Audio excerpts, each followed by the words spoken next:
बिस्मिल्लाहिर्रहमानिर्रहीम। अस्सलाम वालेकुम डियर स्टूडेंट्स, प्रोफेसर ज़ुहैब अपने नए लेक्चर के साथ आपके साथ है। स्टूडेंट्स, हम बीएससी मैकेनिक्स का chapter number 6 virtual work study कर रहे हैं और इस सिलसिले में आज के लेक्चर में हम क्वेश्चन नंबर 9 को अंडरस्टैंड करेंगे। It's an important question with respect to exam point of view, तो आपने इसको तवज्जो के साथ करना है। इंटरेस्टिंग एंड इम्पॉर्टेंट क्वेश्चन है, ज़्यादा मुश्किल भी नहीं है। अगर अभी तक आपने हमारा चैनल सब्सक्राइब नहीं किया हुआ तो चैनल को सब्सक्राइब करने बेल आइकॉन पर भी क्लिक कर दें ताकि आने वाले हर लेक्चर का नोटिफिकेशन आपको मिलता रहे। हमारे चैनल के बारे में अपने दोस्तों के साथ और अपने क्लास फेलोज के साथ ज़रूर डिस्कस कर लें ताकि एक तो हमारा चैनल इससे ग्रो करेगा और दीगर स्टूडेंट्स को भी इससे फ़ायदा पहुंचेगा। आइए स्टार्ट करते हैं अपना आज का लेक्चर। स्टेटमेंट आपके सामने है कि a string of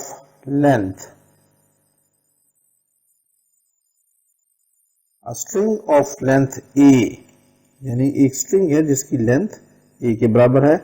it form the shorter diagonal of a rhombus. एक रोम्बस का जो शॉर्टर डायगोनल है उसकी लेंथ ए के बराबर है। और ये रोम्बस कैसे है? It is formed by 4 uniform rods. ये रोम्बस 4 यूनिफॉर्म रॉड्स की मदद से बनी हुई है। ईच ऑफ लेंथ बी, जिनमें से हर रॉड की लेंथ बी के बराबर है।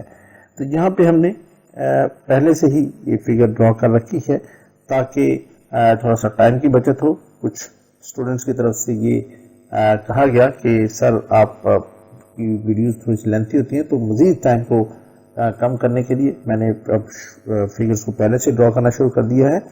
तो ये हमारे पास रॉड देख लें, ये ए से लेके बी तक, बी से लेके सी तक, सी से लेके डी तक और डी से लेके ए तक। ये 4 रॉड्स जो हैं वो हमारे पास मिलकर एक रोम्बस की शक्ल बना रहे हैं, राइट। इनमें से हर A B B C C D D A हर रॉड की लेंथ वो गिवन है बी के बराबर। इसी तरह अगर हम B को D से और A को C से मिला दें, यानी ये डायगोनल्स हैं, तो ये कॉन्टैक्ट करते हैं आपस में, इनका पॉइंट ऑफ इंटरसेक्शन बनेगा G। This G is actually the centre of gravity of this whole geometric structure. Regular geometric structure है रोम्बस, तो इसका जो डायगोनल्स का पॉइंट ऑफ इंटरसेक्शन होगा वही इसका सेंटर ऑफ ग्रेविटी भी होगा। ठीक है जी। तो सेंटर ऑफ ग्रेविटी का क्या मतलब है? सेंटर ऑफ ग्रेविटी का मतलब ये है कि हर रॉड का यहाँ पे वेट दिया हुआ है W, यानी इसका वेट भी W, इसका वेट भी W, इस रॉड का वेट भी W और इस रॉड का वेट भी W। तो इन चारों रॉड्स का जो कंसंट्रेटेड वेट है that will lie on this point G, because this is the center of gravity of this whole regular geometric structure। तो इस लिहाज से हम कह सकते हैं कि इस पॉइंट G के ऊपर जो वेट एक्ट कर रहा है that is equal to 4W। तो ये पूरे रॉड का, पूरे सिस्टम का जो अलग अलग वेट है उसकी बजाय हम इकट्ठा 4W वेट को कंसिडर कर लेंगे। तो इसको अब यहाँ पे शो करने की जरूरत नहीं, इसको हम इरेज कर देते हैं। इसी तरह ये जो डायगोनल, अभी 2 डायगोनल्स हैं, ये BD ये लॉन्गर डायगोनल है और देखने से पता चल रहा है, और ये AC शॉर्टर डायगोनल है। यहाँ पे एक स्ट्रिंग लगी हुई है, ये वाली स्ट्रिंग जिसके अंदर टेंशन T है, और इस स्ट्रिंग की लेंथ जो है वो A के बराबर है। तो दूसरे लफ्जों में हम यहाँ पे लिख सकते हैं कि AC की जो लेंथ है that is equal to small a के बराबर है। ओके, और दीज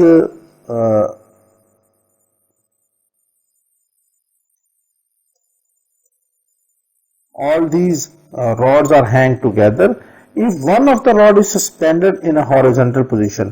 हमने फर्ज कर लिया कि ये AB जो है this is in horizontal position और इसको हमने फिक्स कर लिया। तो यहाँ पे अब हमें प्रूव करना है that the tension in the string is 2W into 2B square minus A square divided by B into 4B square minus A square under root। तो ये क्वेश्चन है हमारे सामने। तो इसकी फिगर हम ड्रॉ कर चुके हैं इस एंगल को देख लें, ये 90 डिग्री बन रहा है, ये जी जो है सेंटर ऑफ ग्रेविटी है, और यहाँ पे अब दो फोर्सेस एक्ट कर रही हैं। एक फोर्स है ये 4W और दूसरी फोर्स है ये टेंशन T। ये दो फोर्सेस हैं, ठीक है जी। तो इस G का इस फिक्स्ड पॉइंट के फिक्स्ड लाइन AB से डिस्टेंस मालूम करने के लिए, वैसे तो मालूम नहीं हो सकता था, हमने ये एक परपेंडिकुलर यहाँ पर ड्रॉ कर दिया, इस वेट W को ऊपर एक्सटेंड कर दिया, तो ये LM एक्चुअली एक परपेंडिकुलर है from this point AB to this point DC, just to find the distance from this fixed line of this point G। इस पॉइंट G का डिस्टेंस फ्रॉम AB से मालूम करने के लिए ये डायग्राम हमें ड्रॉ किया हुआ है। तो ये सारी फिगर की अब हम यहाँ पे अंग्रेजी भी लिख देते हैं जी। तो ये डिस्ट्रिक्शन आपके सामने आ गई है, मैं तेजी से इसको पढ़ देता हूँ। Consider the rod AB, BC, CD, DA such that each of weight is capital W की बात हो चुकी है हमारी। AB, BC, CD, DA और ये सब सारे रॉड्स की लेंथ जो B के बराबर है, AB को हमने फिक्स ले लिया। Let G be the point of intersection of the diagonals AC and BD of the rhombus, therefore the weight 4W of the whole system lies at point G, that is center of gravity। ठीक होगा जी। Let T be the tension in the string of shorter diagonal AC, यहाँ पे हमने show कर दिया। BD is the longer diagonal of the rhombus, draw a perpendicular LM from AB to DC, ये LM अब वो आ गया। और उसके बाद है now consider the virtual displacement in the system such that there is tension in the string। तो therefore equation of virtual work क्या हो जाएगी? Therefore equation of virtual work is क्या बन जाएगी? यहाँ पे हमारे पास फोर्सेस हैं दो, तो पहले हमने लिखा 4W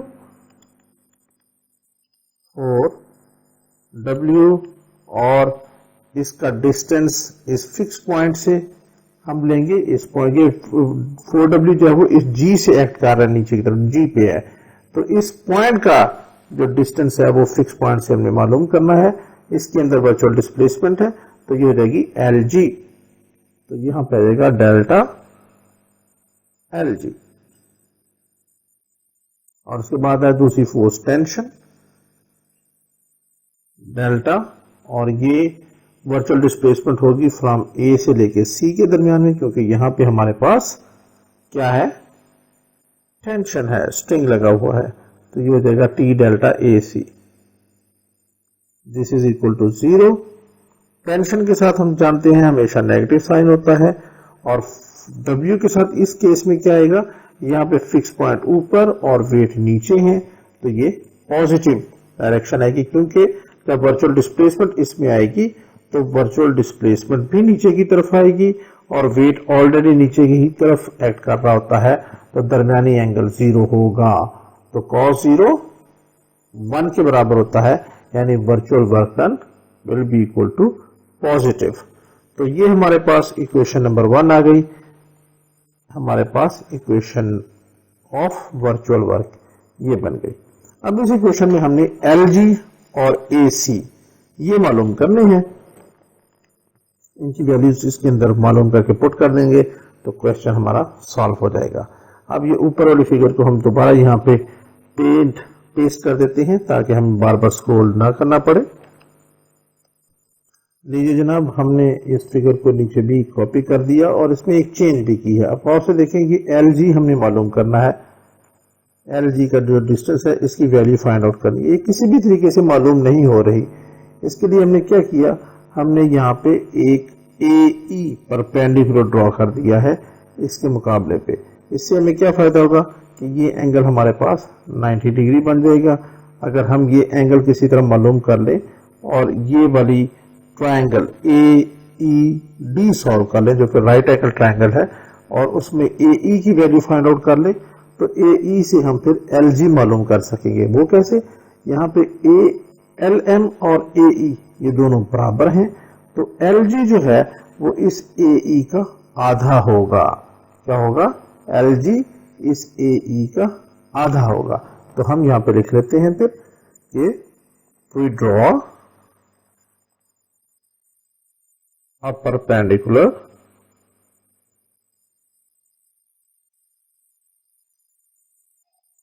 A E from A B to C D such that, तो क्या होगा? एल एम बराबर होगा ए ई के, L M is equal to A E के होगा। ठीक है जी। तो दिस इंप्लाइज, तो यहां से फिर ये क्या आ जाएगा हमारे पास? एल जी किसके बराबर आ जाएगा? एल जी जो है वो इस ए ई का हाफ होगा। क्या हो जाएगा? इस ए ई का हाफ हो जाएगा। इस इक्वेशन को हम क्या देते हैं? This is our equation number 2। तो अगर हम ये ए ई मालूम कर लें और उसकी वैल्यू इस जगह पुट कर दें तो हम एल जी मालूम कर लेंगे, जो कि यहां पे पुट करने के लिए हमारा टारगेट है। तो यहां पे अब इस ट्रायंगल को गौर से देखिए, ए ई डी, यहां पे ये तो साफ पता चल रहा है परपेंडिकुलर होने की वजह से 90 डिग्री बन रहा है। तो ये एंगल क्या होगा? ये एंगल क्या होगा हमारे पास? तो ये एंगल भी, इसको हम कह लेते हैं कि ये 2 थीटा के बराबर है सारा। तो इतना हिस्सा ये भी थीटा होगा और नीचे वाला ये हिस्सा ये भी थीटा के बराबर होगा। ठीक है जी। तो ये पूरा क्या बन जाएगा? 2 थीटा के बराबर आ जाएगा। तो अब हम यहां से कहते हैं now right angle triangle A E D implies, यहां से हमें क्या मिलता है? हमने ये मालूम करना है ए ई, तो यहां पे हमारे पास है 2 थीटा एंगल 90, तो ये वाला बन जाएगा हमारे पास बेस और ए ई हमारे पास होगा परपेंडिकुलर। तो हम लिखेंगे ए ई ओवर सी ए डी, ये ए ई ओवर ए डी यानी परपेंडिकुलर ओवर हाइपोटेन्यूज, और परपेंडिकुलर और हाइपोटेन्यूज ये बराबर होता है साइन के। और एंगल यहाँ पर क्या है? यहां तक ये रेड वाला थीटा और ये वाला ग्रीन थीटा पूरा जमा कर लेंगे तो ये थीटा प्लस थीटा 2 थीटा हो जाएगा। तो ये हो जाएगा साइन ऑफ 2 थीटा। तो यहां से हमारे पास आ जाएगा A E is equal to A D sine of 2 theta. This implies A E is equal to, अब ए डी किसके बराबर है? ए डी हमारे पास बी के बराबर है, शुरू में हमने ले लिया था। तो ये हो जाएगा साइन ऑफ 2 थीटा। तो ए ई हमारे पास ये आ गया बी साइन ऑफ 2 थीटा। अब ये इक्वेशन, ये वाली वैल्यू इक्वेशन नंबर 2 में पुट कर दें। पुट इन इक्वेशन 2 क्या आ जाएगा हमारे पास? L G is equal to 1/2, ये 1/2 और ए ई की जगह पे ये आ गया बी साइन ऑफ 2 थीटा।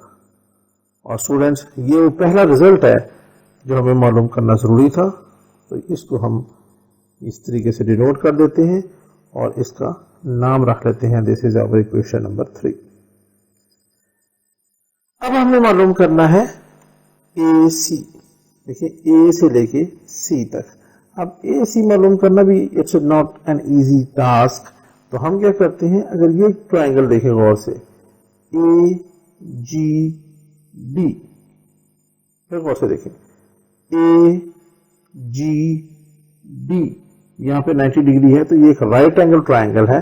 अगर इस राइट एंगल ट्राइंगल को सॉल्व करके हम ये किसी तरह से ये ए जी निकाल लें तो ए सी बड़े आराम से आ जाएगा, क्योंकि ये जी इस ए और सी का सेंटर पॉइंट है। तो जो वैल्यू ए जी की होगी उसको 2 से मल्टीप्लाई कर देंगे, ए सी उसका डबल होगा। तो यहां से फिर हम कह सकते हैं now right angle triangle A G D, this implies, ये देख लें अब यहाँ पे ये 90 डिग्री और यहाँ पे ये ग्रीन कलर का थीटा एंगल है। तो अगर जहां पे थीटा और 90 इकट्ठे हों वो बेस होती है।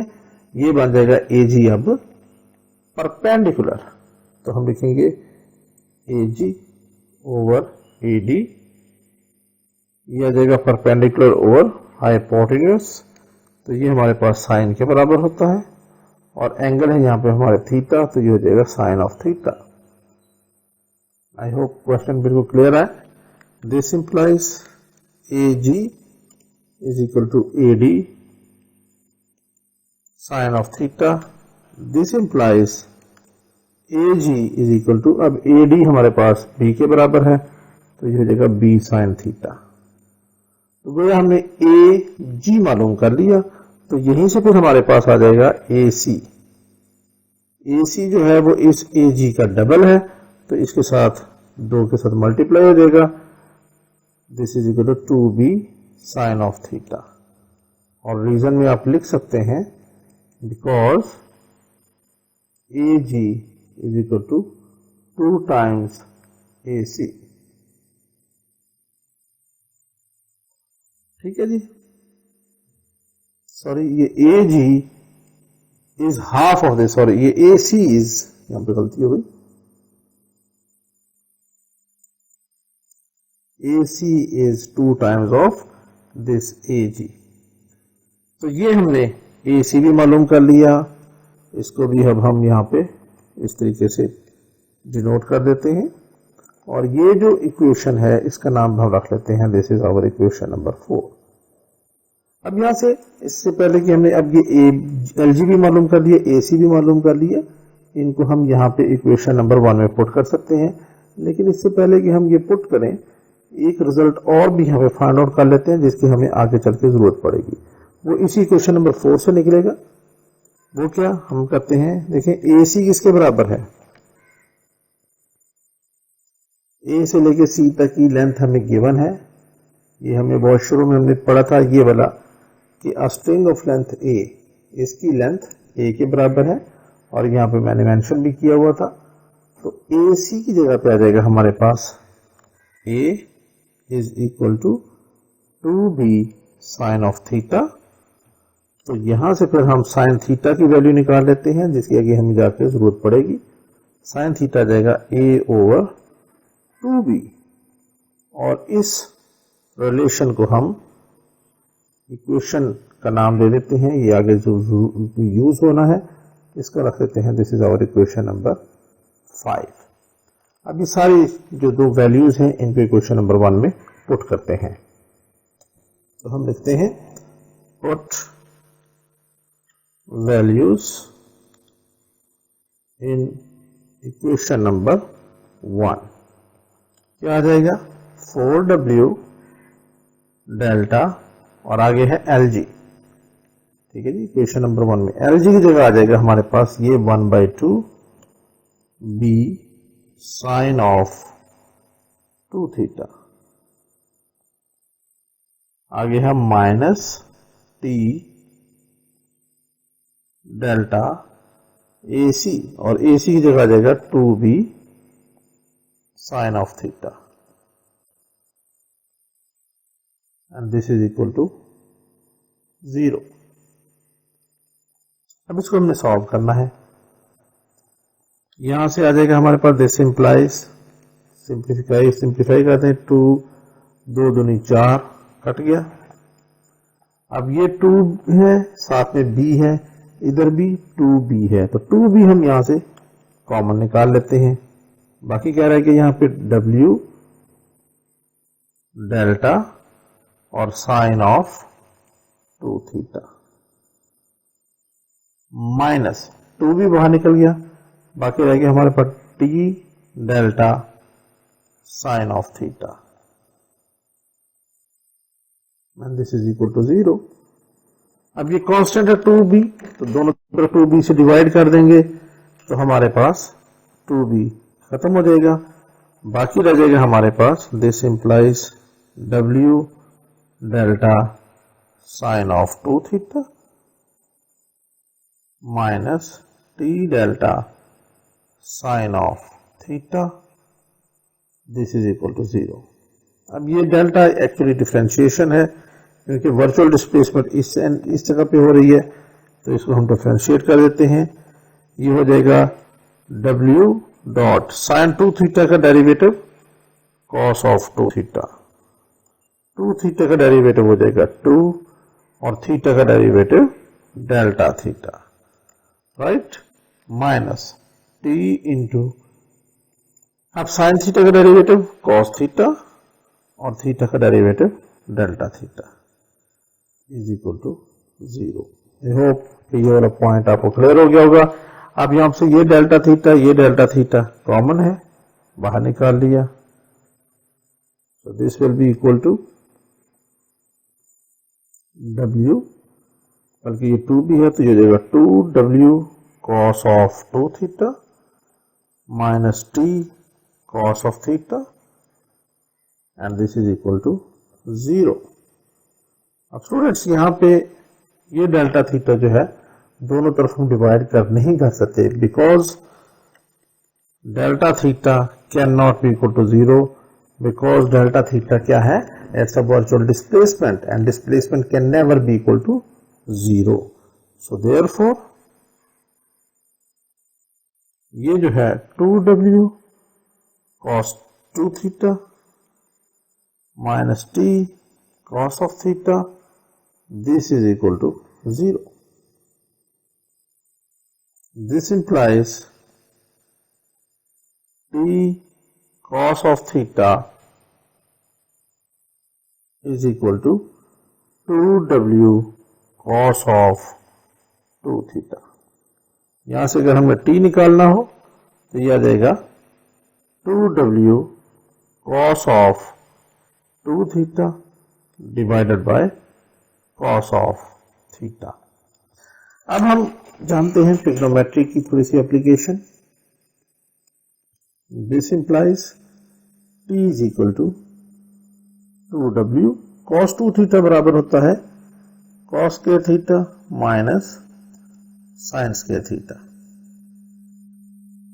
एफएससी का result divided by cos theta बराबर होता है 1 माइनस साइन स्क्वायर थीटा, और चूंकि ये cos थीटा है cos स्क्वायर नहीं है तो इसके ऊपर आ जाएगा हमारे पास अंडर रूट। याद रखें यहाँ पे cos ऑफ 2 थीटा बराबर होता है cos square theta minus sine square theta. तो इस cos स्क्वायर थीटा को एक दफा फिर हम लिख सकते हैं 1 minus sine square theta minus ये वाला साइन स्क्वायर थीटा, तो बराबर आ जाएगा cos 2 थीटा को हम यूं भी लिख सकते हैं 1 minus 2 into sine square theta. तो अब हम cos 2 थीटा की जगह पे ये वैल्यू पुट कर देते हैं। This implies t is equal to 2w 1 minus 2 sine square theta divided by 1 minus sine square theta this under root. अब हम क्या करते हैं, this implies t is equal to 2w 1 minus 2 और इक्वेशन नंबर 5 में अब साइन थीटा की value put कर देते हैं। इक्वेशन नंबर 5 में हमने साइन थीटा मालूम करके रखा हुआ है a ओवर 2b, तो यहाँ पे जब हमने पुट किया तो ये हो जाएगा a ओवर 2b, और जो कि यहाँ पे साइन के साथ स्क्वायर है तो ये हो जाएगा स्क्वायर डिवाइडेड बाय सेम इसी तरह 1 माइनस a ओवर 2b इसका स्क्वायर और इसका under root. So this will be equal to 2w 1 minus 2, इसका जब स्क्वायर रूट खत्म किया स्क्वायर खोला तो ये हो गया a square over 4b square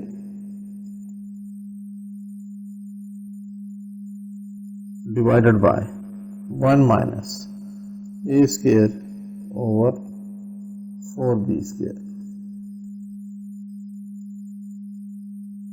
this is equal to 2w। अब यहां से देखें तो ये 2 से 4 कैंसिल हो रहा है, तो हमारे पास आ जाएगा 1 minus a square over 2b square divided by, sorry इसमें थोड़ा सा वो कर देता हूं,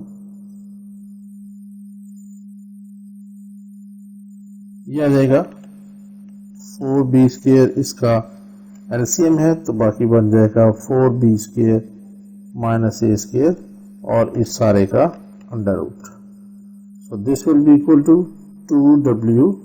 अब इस ब्रैकेट के अंदर हमारे पास जो एलसीएम बन रहा है दैट इज 2b स्क्वायर, तो ब्रैकेट के अंदर जो यहाँ पे जो माहौल बनेगा वो हो जाएगा 2b square minus A square divided bye, अब ये न्यूमरेटर का स्क्वायर रूट हम अलग ले लेते हैं तो ये हो जाएगा 4b square minus A square under root divided by 4b square का अंडर रूट जब लिया तो ये बन जाएगा 2b। ठीक हो गया जी। अब यहां से फिर थोड़ी सी कैंसिलेशन है, ये 2 से 2 कैंसिल, इस b से 1 टाइम b भी कैंसिल, तो बाकी क्या रह गया हमारे पास p is equal to 2w 2b square minus A square divided by b over 4b square minus A square whole under root. अब इस b को उठा के नीचे ले आए तो हमारे पास फाइनल रिजल्ट आ जाता है। This implies p is equal to 2w into 2b square minus A square divided by b into 4b square minus A square under root. और डियर स्टूडेंट्स, ये वो रिजल्ट है जहां तक हमने इस क्वेश्चन में पहुंचना था। आप इसके साथ लिख लें अब, हेंस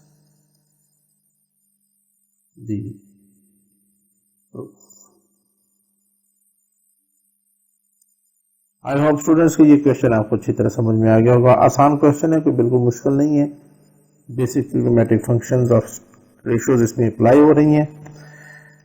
लेक्चर में फिर भी कोई मसला हुआ तो आपने जरूर कमेंट बॉक्स में मुझे बताना है। लेक्चर पसंद आया हो तब भी लाइक कर दीजिएगा, दोस्तों से शेयर करना ना भूलिएगा। मिलते हैं बहुत जल्द अपने नेक्स्ट लेक्चर में, जब तक के लिए इजाजत, अल्लाह हाफिज।